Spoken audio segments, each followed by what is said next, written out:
Kailangan ba talaga ang 12 fruits sa bagong taon? Alamin ang tunay na kahulugan.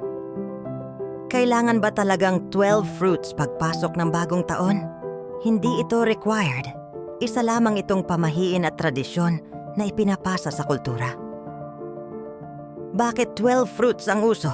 Ang 12 fruits ay sumisimbolo sa 12 buwan ng taon. Paniniwala na bawat buwan ay may swerte at kasaganaan. Bakit bilog ang pinipili? Ang bilog ay simbolo ng yaman, tuloy-tuloy na pera, walang putol na swerte. Kailangan ba sundin? Paano kung kulang o wala? Okay lang kahit hindi 12. Kahit isang prutas lang, mas mahalaga ang paniniwala at intensyon. Ano ang mas mahalaga kaysa prutas?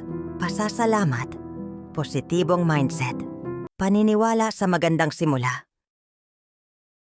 Kung gusto mo pa rin ng swerte vibes, pumili ng prutas na may meaning sa'yo. Sabayan ng tahimik na wish manalig at magpasalamat. Hindi dami ng prutas ang mahalaga, kundi ang paniniwala mo. Save, share, comment,